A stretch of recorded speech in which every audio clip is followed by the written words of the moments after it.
Good morning. This is Monday, November 9th, 2009, and we are speaking to a veteran of the Second World War, Julius Micek.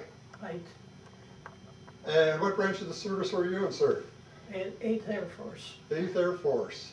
And can you remember what you were doing on Pearl Harbor, the attack on Pearl Harbor? No, I wasn't on Pearl Harbor Day. Yeah. No, I wasn't in the service yet. Yeah, I know, but can you remember that date and time? I remember when it happened, but I can't remember what I was doing. Sure. I know that you went into the Air Force, and did you enlist or were you drafted? No, they drafted me. They drafted you into the Air Force, huh? And where did you take your basic training? In Miami Beach, Florida. And did you go to any service schools while you were in Miami? Yeah. I went to 2 airplane armament schools and 1 aerial gunnery school. Okay, and how long was that? How long did that period of time last? Oh, that must have been like 3 months in one in armament school, and then probably another 6 weeks or so for gunnery school. Okay, and you trained on the 50 calibers, is that the term? On the 50s.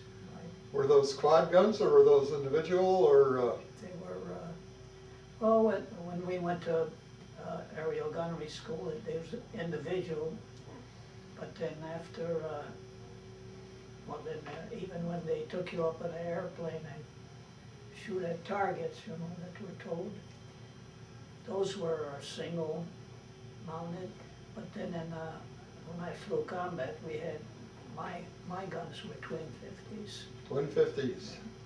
And when you went overseas, did you fly or did you take one of the troop ships across?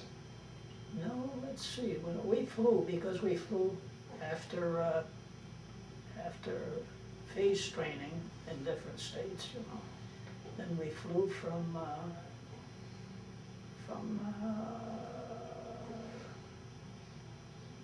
Maine, somewhere in Maine, we flew to Labrador.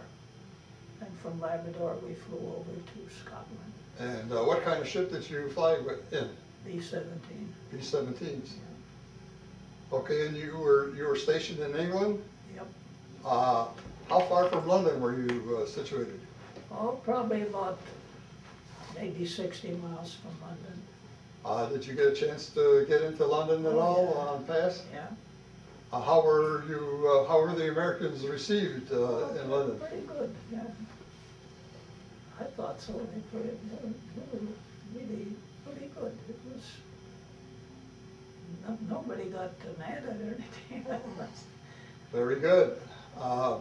So that was a small town that was 60 miles from London, or? Yeah, the name of the town was Yeldham.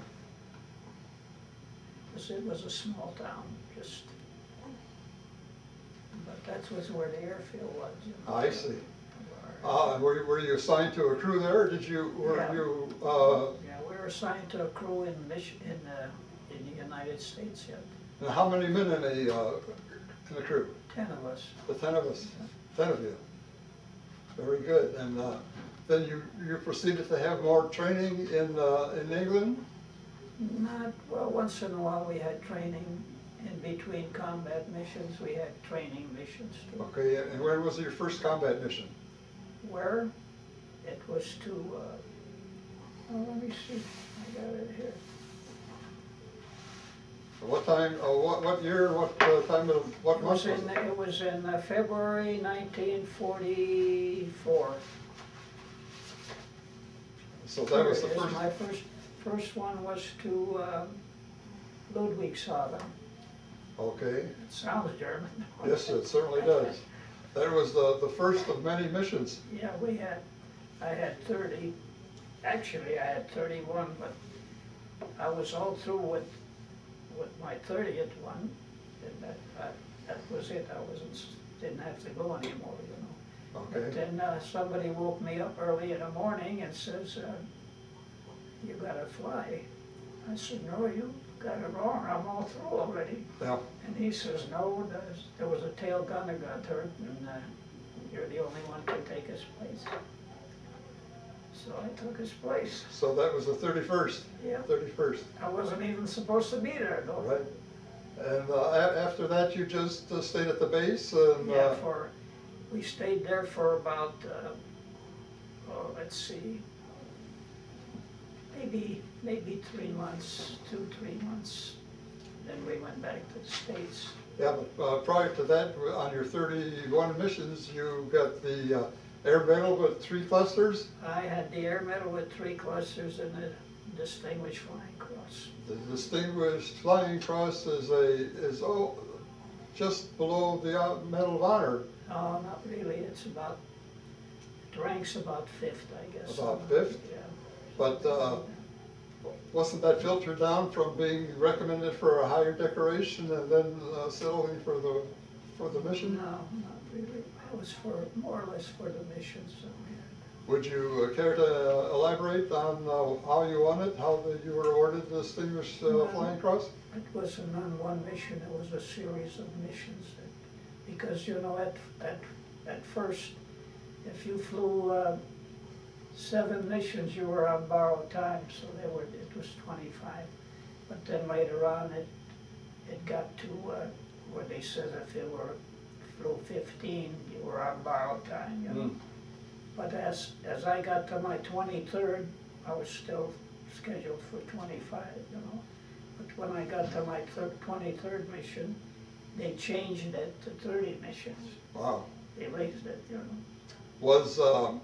Were you always with the same crew, or did they vary? I was with the same crew. Every once in a while, though, you had to go with somebody else. Okay, and were you fortunate?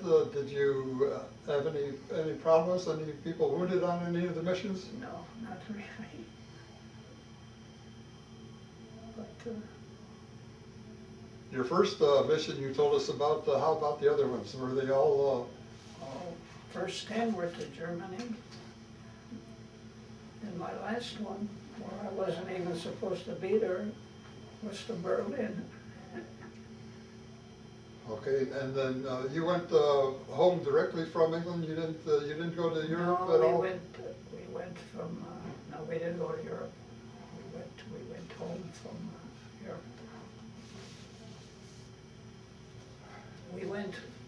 We went to the States and did we go? I think we went to Colorado, somewhere in Colorado. Did you see any USO when you were in England? Yeah, I was to the USO and they had the dancer, Fred Astaire, his sister was there. She was taking care of like a USO place. You know? Yeah. Did you see any of the Hollywood stars? Any of the Hollywood stars come down to Yeah, there were entertain the some of troops? them. They christened our ships,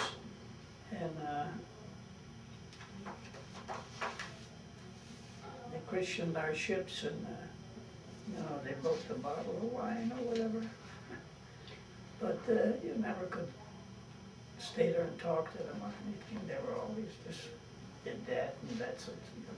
How about the people, the residents around camp, the people that worked with? Did you get to know some of the Yeah, they were families? They were all good. I never got to know any of the families, but they were all good people there. How was the food? The food, well, food was like any American Army food, you know. Well, that's not saying a lot, because a lot of guys complain about how terrible the food was. This is an impressive list of missions that you were on, 31 missions. Do you want to take the time to read the cities that you... Yeah, I know where they were. Well, why don't you read them off? Okay. Just for the record. Number 1 was Ludwigshafen, and number 2 was Oschersleben, and number 3 was Ashmar, and number 4 was Berlin, and number 5 was Oberpfaffenhafen. That was number 6, I missed number 5, was Augsburg, and number 7 was Mannheim, number 8 was Berlin, number 9 was Aalen, number 10 was Olenburg, and number 11 was Brussels, and number 12 was Calais, and number 13 was Ham, number 14 was Erding, number 15 was Metz, number 16 was Brunswick, number 17 was Troyes, number 18 was Interdorf, whatever it was. Number 19 was Kiel, number 20 was Paris, 21 was Berlin, 22 was Stettin, 23 was Nancy, 24 was Posen, 25 was Boulogne, 26 was Tylerville, 27 was Caen, that was D-Day, number 28 was Hardewa, and then 29 and 30 were both Hamburg, and 31 was Berlin. And you went 31 missions without a scratch? Without a scratch. How about the rest of your No, crew? we got 2 Purple Hearts we had on our crew. But they were pretty nasty with what were fighters that attacked your bombers, or They was got, it aircraft? they had a lot of fighters, but they got wounded with shrapnel from flak. I see. Flak, I got a couple pieces in here yet. If I can ask a question here while you're doing that. Actually, a couple of questions. Okay. How many planes made up when you go on a bombing mission? How many? Actually, it was 18. 18. Now, all bombers? Yeah, Okay, and you had no fighter escorts or anything like that? they didn't come till later. Okay. What was a typical mission like? What was the day of a mission? Well, you'd wake up, they'd wake you up about 3:30 in the morning, and when you'd go to breakfast, and then you'd come back and you'd go in, they'd get you briefing to where you're gonna go and everything like that. And then after all that, the trucks would come and pick you up and take you to the airplanes. And you'd get in the airplane and everything would start going. Typically, how long a flight would it be before you were over your target?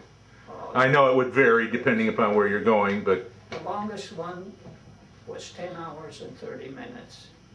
And what would you do during that period of time? You're in this airplane flying 10 and a half hours. What would you do during that period of time? You'd keep in contact with your whole crew, you know, and most of the time you'd be watching, you'd be on alert looking for whether fighters are coming up. Okay, so you were actually then, for that whole 10 and a half hours out and 10 and a half hours back, plus the time over the target, you were in your position as a tail gunner. Yeah. Get pretty cramped? Well, I got used to it. I'm pretty small, so I got used to it. Yeah, they wouldn't put someone like me in that. No, you'd have a hard time. You'd have the hard time getting by the tail wheel, because there was a tail wheel would be between the waist gunner and the tail gunner, and you had to crawl in alongside of it like that. You had to stay in your position in the tail from the beginning, or did you have any time to walk around to loosen up your muscles? You Or probably could do that, but we more or less stayed at our station to, you know, because make sure you've got to watch from different angles, different gunners watch from different angles. did you have any replacement pilots, or did you just have the same crew all the way through? No, our pilot, what they did with him, the first mission they put him on we didn't fly with, they just put him on with some other crew, you know. And they had it pretty rough because they crashed, you know, they crash landed when they came back. And something happened to him and he never flew again. So we always had a different pilot. We had our co-pilot, and then most of the time we had the CO. He'd fly with us. What was the average age of your crew? Well, I would say the youngest and the oldest was probably about 28 at that time. I was 19 and the oldest was about 28, yeah. When you got back from England, how long were you at the base before they discharged you? Oh, you mean Back in the back States? in the States? Oh, let's see, I got back in October. No, I got back in September. And I got discharged in October, sometime in October. And did you have any close buddies that you could still keep in contact with? Yeah, there was some of the well, the gunners from the crew, that we were all together yet. So, that was our buddies. Yeah. Is there any one memorable occasion that you can remember while you were in the service? Well, they were all pretty memorable, but the last one really got me was, I wasn't supposed to be there and I had to still go on that mission. Well, I bet you did a little bit of sweating on that one, huh? Yeah. You did a little bit of sweating on all of them. I thought this was it because I'm not supposed to be there. Yeah. Well, when you came back and you were discharged, you came back to Michigan, or did you? Yeah, I came back to Michigan and then they give you travel pay from where you get discharged, you know. And I got discharged from, what's the name of that place anyway? All the travel pay I got was 83 cents. Wow. It was bus fare from there to home. That couldn't take you very far, 83 cents. Took me home though. Did you take advantage of the GI Bill at all? No, not really. For a while there, I took up flying. I thought I wanted to fly after that, you know. But then things got kind of bad, you know, the work and everything like that. So I cut it out, and that was it. These were, of course, in smaller planes. Yeah, right, yeah. Was that in the area? Nothing big, just in a small one. Yeah. Did you take lessons here in the area at one of the local airports? I took them at around 15 Mile Road. There was a little airfield there. I forget what the name of it was. Was that McKinley Airport? No, it wasn't McKinley. It was right around. I don't know if you know Ryan, around Ryan and somewhere in there. Okay. But it wasn't McKinley. I don't know what the name of it was. I know there was a bar pretty close to it. GIs didn't drink, did they?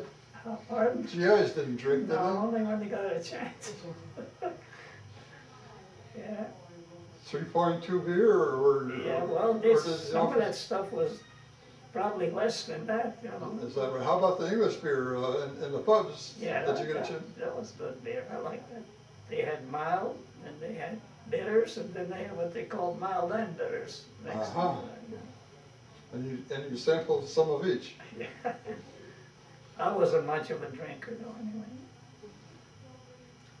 Did you use the GI Bill at all for purchasing of a home, or No, nothing like that? no. How about veterans organizations? Did you join any of the? Yeah, I joined in Denver, Colorado.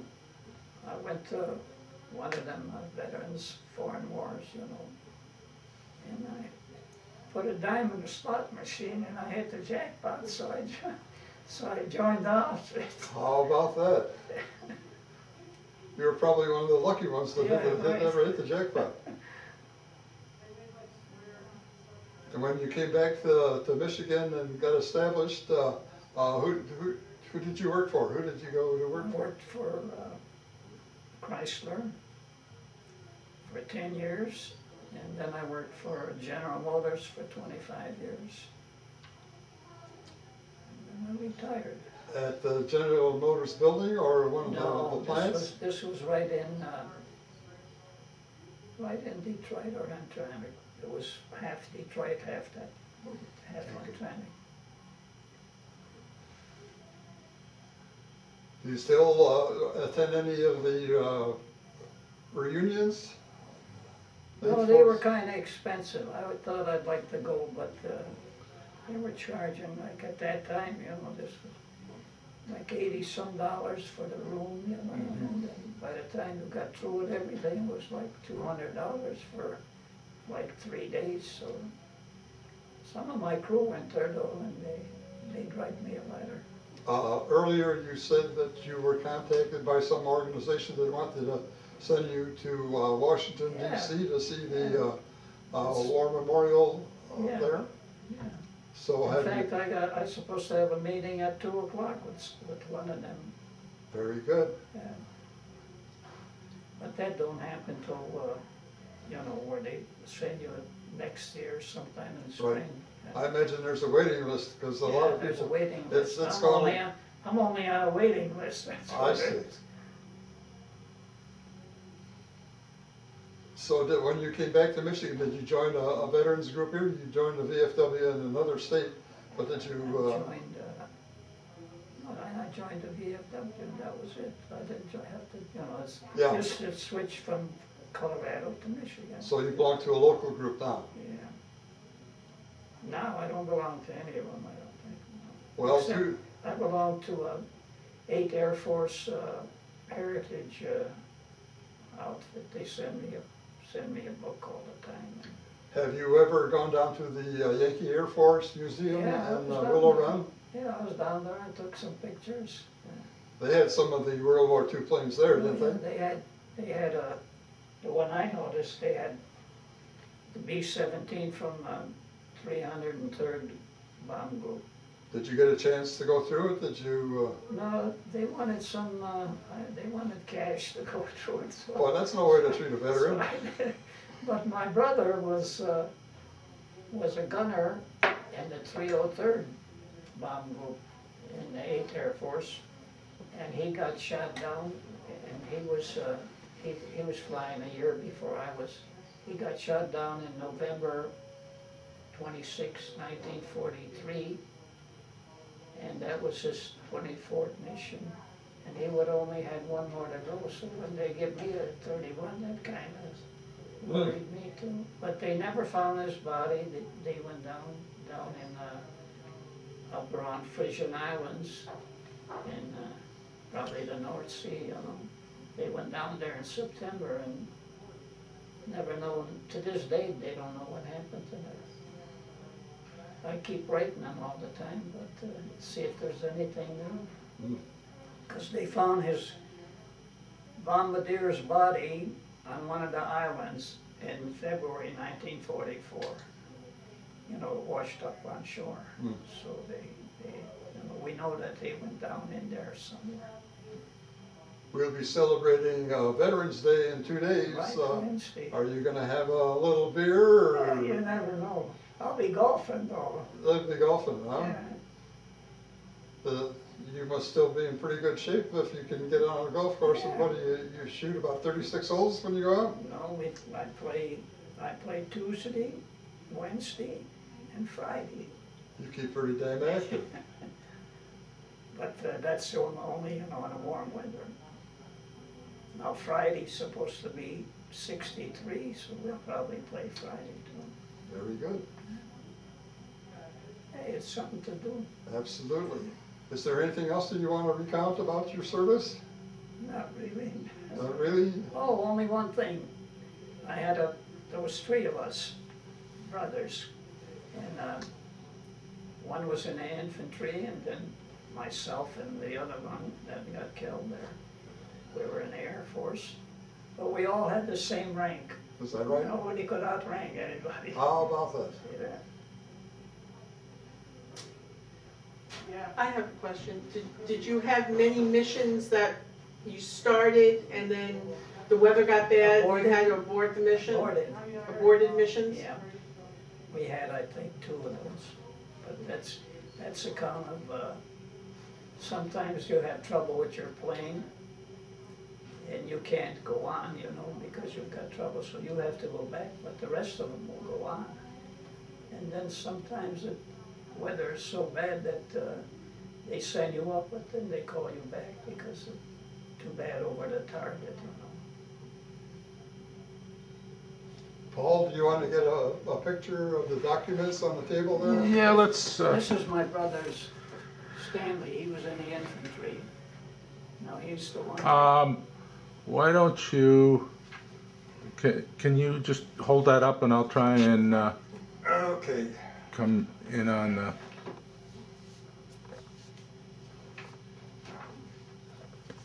Why don't you just hold them up one at a time? yeah, just one at a time Okay. is fine here. Alright, let me, give me just a That's my second. brother Stanley.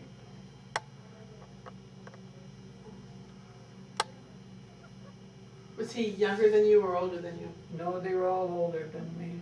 I was the baby. Okay, I think we got that one.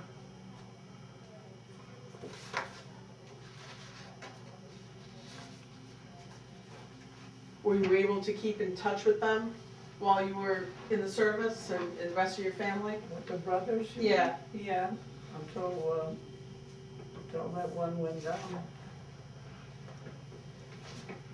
That's from D-Day, from the French government. Okay. It's in French. I don't know if you read French. Enough to be dangerous, I think.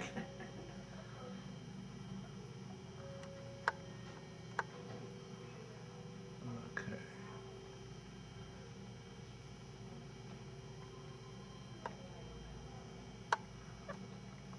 Did you get any French decorations? Any what? French decorations, any medals from No. the French government? They were given medals, but they run out of medals, so they send me that. Okay. Do you want to explain what the rating is on that? But there, This one? well, that's the one where it says one more time. I don't know if you could see it there. One more time. That was about the 31st mission, you know. What magazine was that in, or newspaper? The 8th Air Force sends out magazines if you belong to the, you know, if you belong to. Uh-huh. Well, sir, And what else do you have in there? You had some shrapnel, is that what? Yeah, oh yeah, I got a picture if you want to see that. Yeah.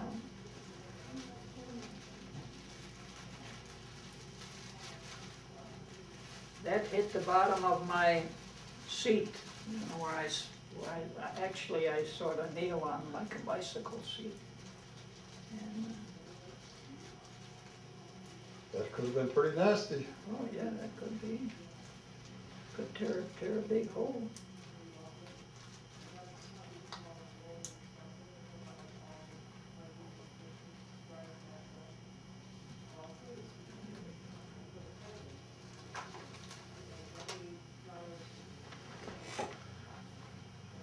That's a big piece. The other one is just a little one.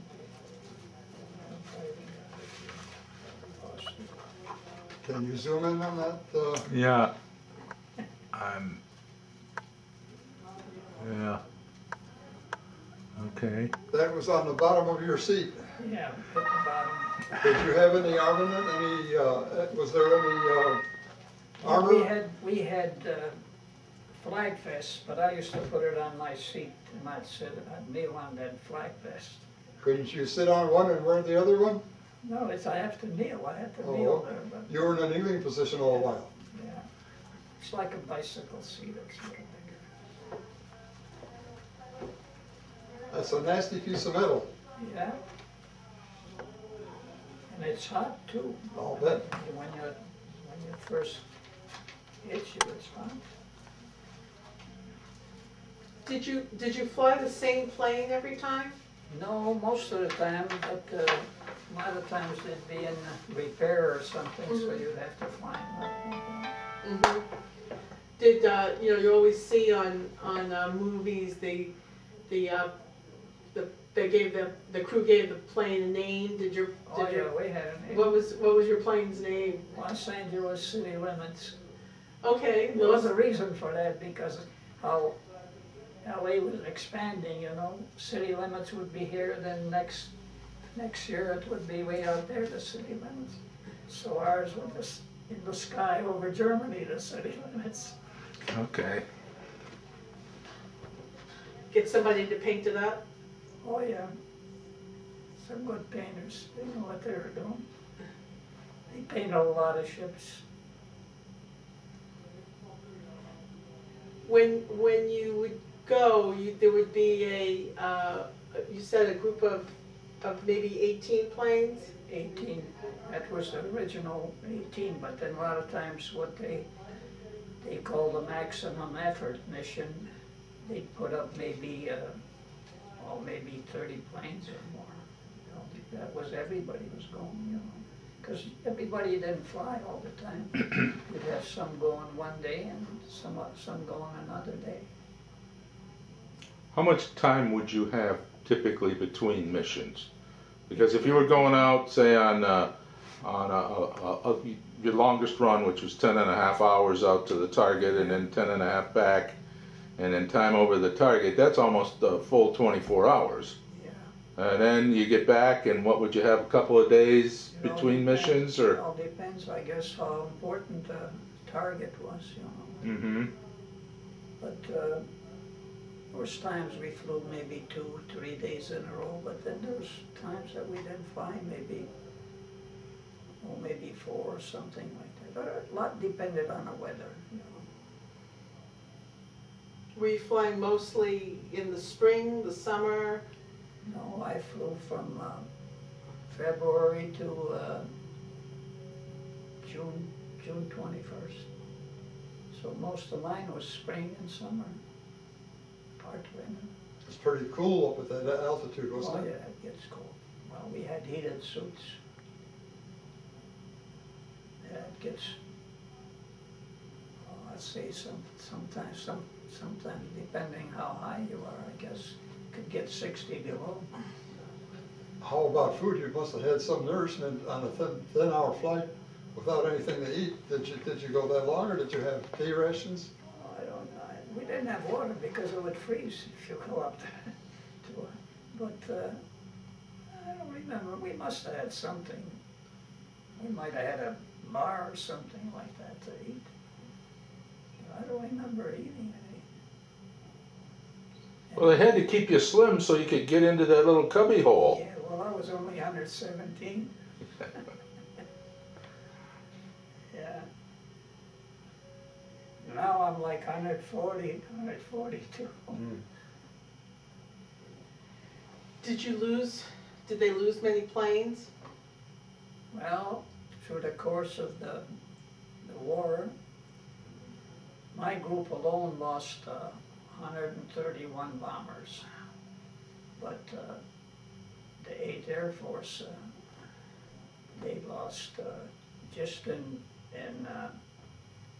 44, they lost like 6,600 some bombers. And they lost, I think, 400 and some fighters. So the missions that you went on, the 31 missions that you were on, how many planes were lost? Well, I really don't know because it's hard to say. Some we didn't lose any. Some, like one, they lost 11 planes out of 18. They lost 11 planes out of 18. Mm-hmm. But I was like Schweinfurt. You know how bad Schweinfurt was. So I think they lost a lot there. That must have been tough for you, you know, coming back and knowing that many of your, I mean, there must have been guys that you knew, comrades and friends. You really don't know because sometimes you don't see them go down because you're busy with something else there. But when you got back to base and realized that they didn't come back. Then you hang around there and they take you to interrogate you, ask you what you saw on the ground or in the air or whatever, you know. And then if it's something that was troop movements or something, they know that they gotta go out there the next day or something and do that. But when you get back after interrogation and all that, you're just sweating it out, hoping you see more planes coming in. But if they don't come in, you know they lost. Yeah.